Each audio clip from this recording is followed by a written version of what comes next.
Hello guys, welcome back to my channel The Architect's World. I hope you all are doing well. If you like my video, please do check out my other videos too. I think you like them. And please turn that red icon to grey so that you do not miss any other of my video. And please press that bell icon so that you always get notified. Please guys do check out, do like, share and subscribe to my channel. It means a lot to me. Now let's start with the video.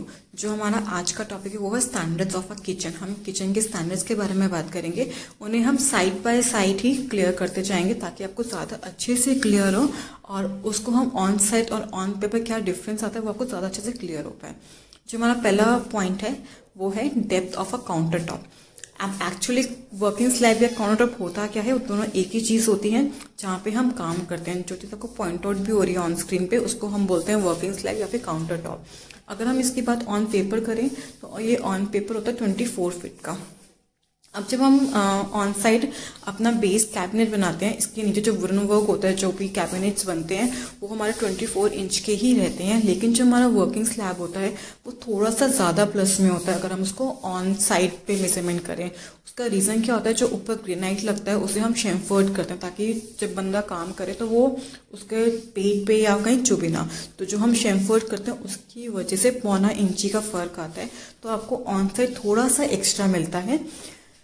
बाकी जो हमारा base cabinet है वो 24 inches ही रहता है. बस जो हमारी वर्किंग स्लैब होती है काउंटर टॉप जिसे हम बोलते हैं वो होता है, वो थोड़ा सा एक्स्ट्रा मिलता है. सिर्फ 1.25 इंची का ही फर्क आता है, 1.25 इंची ग्रेनाइट का ही फर्क आता है. बाकी जो हमारा बेस कैबिनेट है वो 24 इंचेस ही रहता है. तो ये था हमारा फर्स्ट स्टैंडर्ड. अब हम बात करते हैं अपनी सेकंड स्टैंडर्ड की. जो हमारा सेकंड स्टैंडर्ड है वो है height of a base cabinet and the overhead cabinet. अब हम पहले बात करते हैं कि बेस कैबिनेट होते क्या हैं. जो हमारे स्लैब के नीचे वाले कैबिनेट उसको हम बोलते हैं बेस कैबिनेट और जो ऊपर वाले कैबिनेट उसको बोलते हैं ओवरहेड कैबिनेट्स.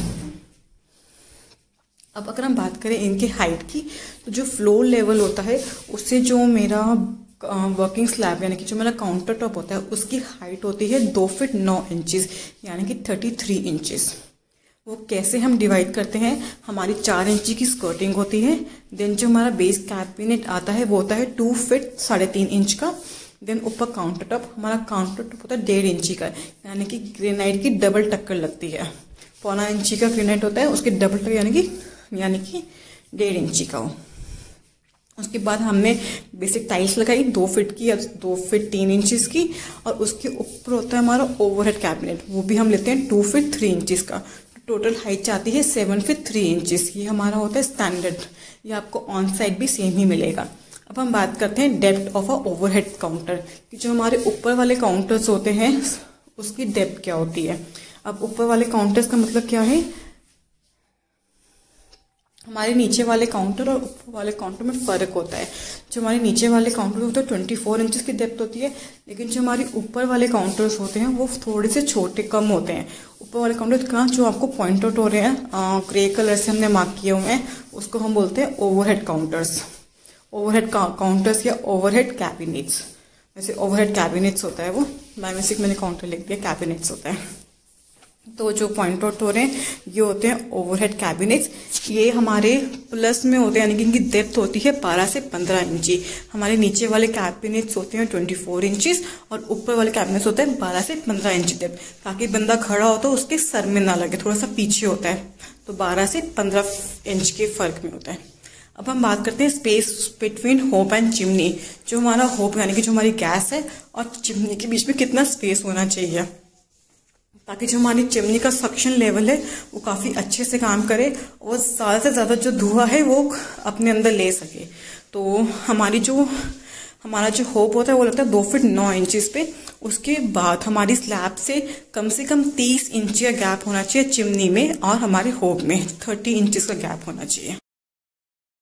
अब हम बात करते हैं मिनिमम स्पेस बिटवीन स्लैब कि हमारी स्लैब के बीच में कितना डिफरेंस होना चाहिए. इफ हमारी आई किचन है या यू किचन है तो दोनों के स्लैब के बीच में कितना हमारा गैप होना चाहिए ताकि हम ऑलमोस्ट पासिंग एरिया जो हमारा वो स्टैंडर्ड रहे और हम स्पेस का अच्छे से यूज कर पाए. तो पहले हम बात कर लेते हैं आई किचन की. आपको स्क्रीन पे एक आई किचन दिख रही होगी जिसका मिनिमम डिस्टेंस होता है 4 फीट का.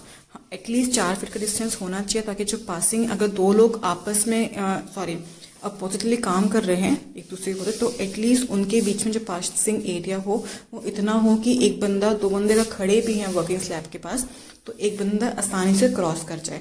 तो 4 फीट तो मिनिमम होना ही होना चाहिए। वो भी किस लिए, ताकि हमें प्रॉपर का पासिंग स्पेस मिल जाए। अगर एक बंदा स्टोव पे और एक बंदा सिंक पे काम कर रहा है, अगर आमने सामने ही दोनों चीज़ें हैं, तो जो हमारा बीच का एरिया है वो इतना हो कि एटलीस्ट एक बंदा वहाँ से क्रॉस कर जाए। तो हमारा जो 4 फीट का होता है वो होता है हमारा मिनिमम पासिंग एरिया। अगर हम बात करें हमारे मैक्सिमम पासिंग एरिया की, तो हमारा मैक्सिमम पासिंग एरिया होना चाहिए 6 फीट का। हमारा मैक्सिमम पासिंग एरिया होना चाहिए 6 फीट का। अगर किचन 6 फीट से ज़्यादा हुआ तो उसे तो फिर हम लोग आईलाइन किचन ही बना सकते हैं। तो 6 फीट का हमारा मैक्सिमम होता है। 6 फीट से ज़्यादा हुआ तो वो हमारा वर्किंग ट्रायंगल भी ख़राब कर देगा और किचन का प्रॉपर यूज़ भी नहीं हो पाएगा। अब हम बात करते हैं आइलैंड किचन की, कि हमें आइलैंड किचन की मिनिमम कितनी स्पेस चाहिए, कितना बड़ा हमारा किचन का स्क्वायर होना चाहिए ताकि उसे हम आइलैंड किचन बना सकें। आइलैंड किचन का मतलब क्या होता है, जहाँ हमारा जो सेंटर में एक स्लैब होती है, चाहे वो as a breakfast counter use हो या फिर as a stop hob area use हो, वो हमारी आइलैंड किचन होती है। अगर आपको ये वाली किचन बनानी जो आपको स्क्रीन पे दिख रही है, एक आइलैंड किचन बनानी है, तो उसको आप लोग कितनी स्पेस चाहिए। अगर हम बात करते हैं हमारा जो स्लैब्स होंगी साइड की, वो हमारी चलेगी 2 फीट की, तो हमारा 4 फीट तो यही हो गया। अब हमारे जो सेंटर वाला आइलैंड एरिया, उसमें हमें कम से कम पासिंग जो हमारा वो चाहिए स्पेस, वो कम से कम होना चाहिए 2 फीट 9 इंचेस, यानी कि 33 इंचेस का कम से कम स्पेस होना चाहिए। और जो हमारा बीच वाला स्लैब है वो हमारा कम से कम 30 इंची का होना चाहिए, ताकि बंदा कुकिंग भी कर सके और एज अ ब्रेकफास्ट काउंटर भी यूज़ हो सके। अब हम बात करें किचन के वर्किंग ट्रायंगल के बारे में। इसके ऊपर ऑन डिटेल पूरी वीडियो बनी हुई है, आई होप आपने देखी होगी। इफ नहीं देखी हो तो मैं आपको लिंक प्रोवाइड करता हूँ डिस्क्रिप्शन बॉक्स में। तो वर्किंग ट्रायंगल क्या होता है, जब भी कोई लेडी काम करती है किचन के अंदर, तो वो पहले जाती है फ्रिज पे, कोई भी फ्रूट्स या वेजिटेबल्स उन्हें निकालती है, देन उन्हें वॉश करती है सिंक पे, एंड देन वो उन्हें कुक करती है होब पे। तो जो ये 3 का प्रोसेस होता है, जो ये तीन जगहों की मूविंग होती है, इसे हम बोलते हैं किचन वर्किंग ट्रायंगल, इसे हम बोलते हैं। अब इस किचन वर्किंग ट्रायंगल कुछ मिनिमम और मैक्सिमम होता है कि इस ट्रायंगल में कितना मिनिमम कितना मैक्सिमम स्पेस होना चाहिए। तो मिनिमम होना चाहिए 4 फीट का और मैक्सिमम होना चाहिए 9 फीट का। इतना इस ट्रायंगल को फॉर्म होने में जो स्पेस होना चाहिए, मिनिमम 4 फीट का और मैक्सिमम 9 फीट का। जो ये ट्रायंगल फॉर्म होता है, ये कैसे फॉर्म होता है, fridge to sink, then sink to hob and then hob to fridge. जो ये ट्रायंगल हम बोलते हैं किचन वर्किंग ट्रायंगल। अब हम बात करेंगे मिनिमम स्पेस फॉर होब और कुकटॉप। जो हमारा कुकटॉप और होब होता है उसमें हमें मिनिमम कितना स्पेस चाहिए। जो हमारा कुकटॉप होता है वो 4 बर्नर का भी आता है, 3 बर्नर का भी आता है एंड 5 बर्नर का भी आता है। तो जो उसका साइज होता है वो बर्नर पर डिपेंड करता है, लेकिन हमें जो मिनिमम एरिया चाहिए वो है 24 इंची और मैक्सिमम एरिया चाहिए हमें 30 इंची। अगर हम बात करें होब के आसपास वर्किंग की, इफ़ जो जहाँ पे आपका होब है वहाँ पे एटलीस्ट आपको 18 इंच की खाली स्पेस होनी चाहिए, वो स्पेस, ताकि आप कुकिंग कर सके। 18 इंच पे ना तो आपका सिंक आना चाहिए, ना ही रेफ्रिजरेटर। थोड़ा सा जो स्लैब है वो वर्किंग स्लैब एम्प्टी होनी चाहिए काम करने के लिए। मिनिमम 18 इंची, मैक्सिमम कितना भी हो सकता है, हम बात सिर्फ मिनिमम की कर रहे हैं एज पर स्टैंडर्ड्स। अब हम बात करते हैं मिनिमम स्पेस फॉर रेफ्रिजरेटर्स। अब मार्केट सर्वे के अकॉर्डिंग रेफ्रिजरेटर सिंगल डोर भी होता है, डबल डोर भी होता है, साइड डोर्स भी होते हैं। तो हमें जो मिनिमम स्पेस, जो हम खाली स्पेस छोड़ते हैं रेफ्रिजरेटर्स के लिए, वो हमें मिनिमम चाहिए 2 फीट 4 इंच।